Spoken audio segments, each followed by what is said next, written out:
Eu quero falar hoje, amado, acerca de como você supera uma adversidade. Eu tenho dito, amados, que a crise revela os heróis, os valentes, os fortes. A crise revela os vitoriosos, os campeões. Mas, infelizmente, a crise também revela os medíocres. A crise também revela os fracos. A crise revela os covardes. A crise, ela acontece, mas é inevitável. Jesus disse, olha, no mundo tereis aflições, mas tem bom ânimo porque eu venci o mundo. Amém? Então, Jesus venceu. Provérbios 24:10. Amém? Todo mundo encontrou? Provérbios 24:10. Se você puder ficar de pé, é bem rápido essa leitura para você esticar um pouco as pernas aí. Na medida que você encontra, vamos ficando de pé. A palavra diz assim, olha, Provérbios 24:10.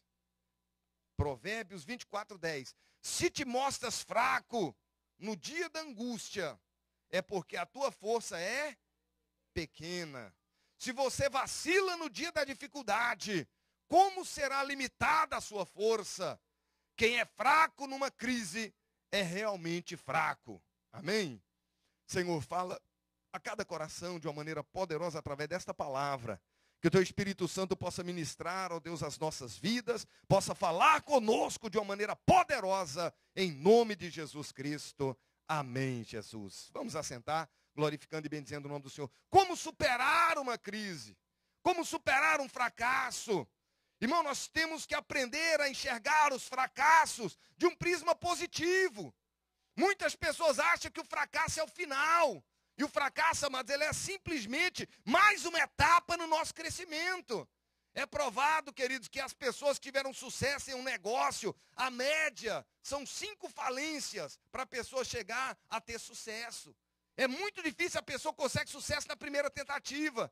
É muito difícil a pessoa que já é campeão logo de cara. Não, antes de saborear o troféu, o gosto da vitória, a pessoa vai sofrer revés, adversidades, isso é normal. E acontece, amado, que muitas pessoas que passam pelo fracasso, elas abrem mão, elas desistem. Elas deixam com que as sementes dos seus sonhos sejam comidas e vão embora. Irmãos, entenda uma coisa, William James, um dos maiores psicólogos desse país, um homem super respeitado, ele diz o seguinte, olha, nós podemos mudar as nossas vidas alterando a nossa atitude mental. Nós podemos mudar a nossa vida alterando a nossa atitude mental. A atitude mental, a maneira com que você vê as coisas, a maneira com que você enxerga as situações, elas vão fazer toda a diferença na sua vida.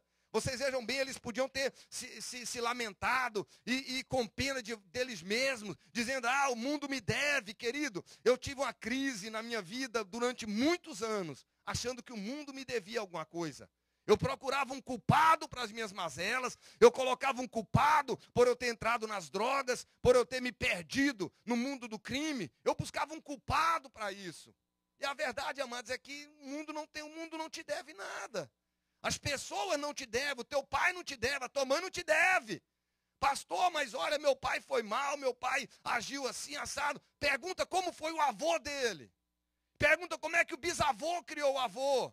Queridos, existe algo chamado hereditariedade. E se você não prestar atenção, você vai praticar os mesmos erros dos seus pais. Você vai viver eles. Isso é provado. Aquilo que você mais odeia no teu pai e na tua mãe, inconscientemente você vai fazer. Olha, Albert Einstein, ele falou uma coisa interessante, ele diz o seguinte, olha, o exemplo não é só uma maneira de ensinar, o exemplo é a melhor maneira de se ensinar. O exemplo é a melhor maneira, querido, você viu o exemplo do teu pai, o exemplo da tua mãe, inconscientemente, você vai repetir os erros, os hábitos do seu pai e da sua mãe, isso é muito sério. Jesus veio, amado, para nos libertar disso, para quebrar isso. Mas nós precisamos, meu amado, estar numa vigilância, nós precisamos tomar cuidado. Um jovem, ele conversava com o pastor, e um jovem frustrado, decepcionado, o casamento em problema. E o pastor disse para ele assim, olha, o que está acontecendo? E ele diz, mas minha vida está assim, assado. E ele falou, como é que era o teu pai, teu relacionamento com teu pai? Que ele viu um problema ali. Ele falou, não fala do meu pai não quero falar do meu pai. E ali ele encontrou o centro do problema. E ele falou, mas o que acontecia? Não, meu pai foi mal para mim, me espancava a minha mãe, eu odeio meu pai, eu não consigo perdoá-lo. E o pastor falou para ele, olha, o teu problema está justamente aí.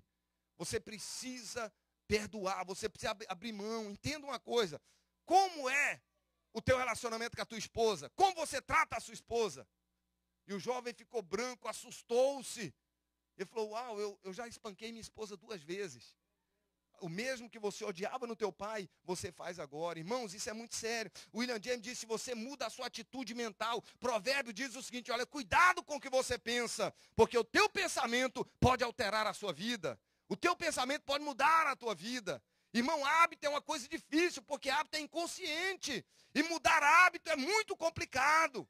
Mudar hábito requer muita disciplina, muito esforço, muita vigilância. Porque senão o hábito, se você não odiar o seu mau hábito, tudo que você tolera, você não muda. Você só muda aquilo que você não suporta, aquilo que você não tolera. Isso você muda. Olha o que a palavra diz, amados. Olha, a santificação, amado, começa na mente.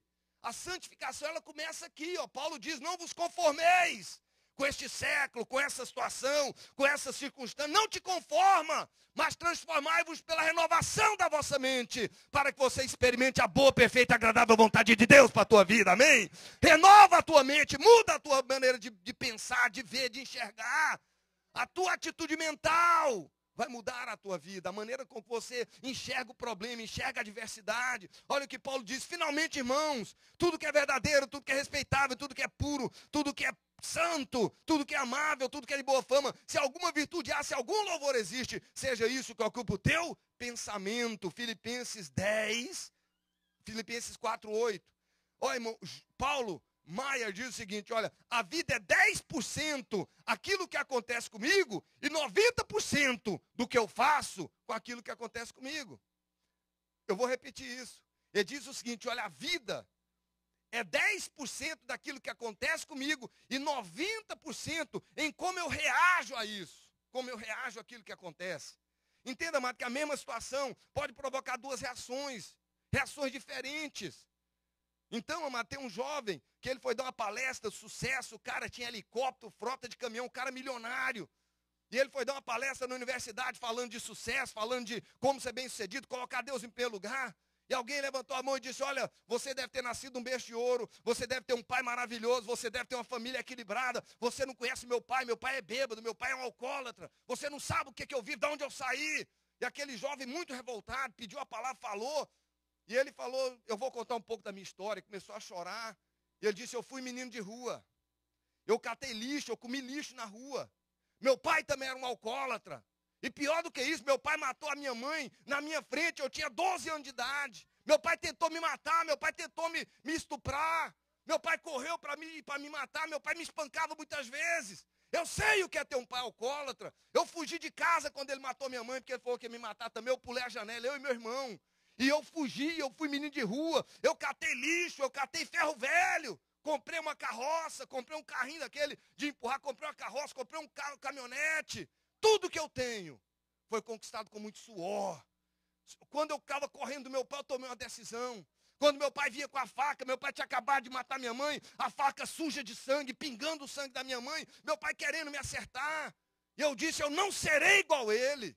A minha atitude mental foi essa, eu não vou repetir os mesmos erros do meu pai, eu não vou ser igual ao meu pai, eu vou ser diferente. Em outro estado do país, um jovem é chutado de um bar, bêbado, alcoolizado, drogado. E o amigo dele falou, rapaz, você me chama para beber sem dinheiro, eles correndo ali, correndo do dono do bar bravo. Você me chama e não tem dinheiro. E ele diz, não, não, mas não tem nada. Ele falou, rapaz, você já foi preso 2 vezes, você vai para a cadeia de novo. Eu tenho razão para ser assim, revoltado. Ele falou, cara, você é muito revoltado. Ele falou, tem razão. Meu pai matou a minha mãe, eu tinha 11 anos de idade. Meu pai tentou me matar, tentou matar meu irmão. E quando eu corri do meu pai, eu disse, eu nunca vou perdoar esse miserável. Eu nunca vou perdoar o meu pai por isso. Era irmão do outro. Eles se separaram, nunca mais tiveram contato. Veja que a reação, a atitude mental de um foi diferente do outro. Um disse, eu não vou perdoar esse velho, eu não vou perdoar meu pai. O outro disse, eu não quero ser igual a ele, eu vou ser diferente. Amado, o que você tem feito dos problemas? Qual tem sido a sua atitude mental diante de uma humilhação? Irmão, entenda uma coisa, não leve para o lado pessoal. Se alguém te machucar, te ferir, que não leva para o lado pessoal, é isso que Satanás quer. Se você não leva para o lado pessoal, você diz, olha, ela deve estar com problema, deve estar... Irmão, Satanás é especialista nisso, em criar uma ilusão.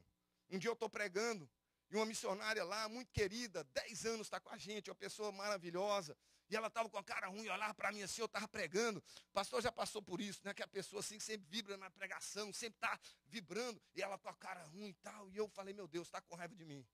Tá, vai sair da igreja. E ali, amado, durante a mensagem eu já imaginei 1000 coisas. Falei, vai sair da igreja e tal, tá brava, e pá, e tá, e perdi o rebopim, preguei ali. Depois fui lá para a porta, esperando ela sair, olhando e vigiando ela, depois cumprimentando os irmãos. Ela veio, eu falei, minha amada, você tá brava comigo? Aconteceu alguma coisa? Você tá assim, semblante estranho, diferente. E ela falou, pastor, eu joguei vôlei o dia inteiro. E eu quebrei meu dedo. E eu falei, eu joguei vôlei, eu vou para a igreja, depois da igreja eu vou para o hospital. Não vou para o hospital antes. Eu fiquei o dia inteiro jogando vôlei, eu vou para a igreja. Agora eu estou indo para o hospital, pastor, porque o dedo dela estava roxo desse tamanho. Ela falou, está doendo demais. Às vezes, amado, essa pessoa está com calo no pé. Sabe aquele calo que aperta? Você vai abraçar ela, ela... E aí você já fica, é que ela tem raiva de mim, é porque ela não gosta de mim. O diabo quer isso. Irmão, não leve para o lado pessoal, entenda. Talvez a pessoa está com dor de dente. Talvez ela está ali apertada para ir no banheiro, você vai, a pessoa passa e te cumprimenta de qualquer jeito. Não entenda uma coisa. Isso aí, amado, é a maneira com que você enxerga, a sua atitude mental com relação a isso. Geralmente pessoas complexadas, elas vão alimentar e fazer um cenário disso e vai virar uma confusão na mente dela. E nós temos, amados, que aprender a entender isso. Olha aqui, o que eu faço para superar um fracasso? Qual é a melhor maneira de fazer para superar um fracasso? Primeiro, o que pode me levar ao fracasso? A incapacidade de lidar com pessoas. Irmãos, entendam uma coisa. Você vive numa sociedade. Você precisa de pessoas. Uma das chaves para o sucesso é exatamente essa. Olha, John Maxwell, um dos maiores pregadores acerca de relacionamentos, de liderança desse país. Ele diz o seguinte, que há 4 coisas para a pessoa ser bem-sucedida na vida. Primeiro, relacionamentos. Segundo, equipe. Terceira, atitude. E quarta, liderança.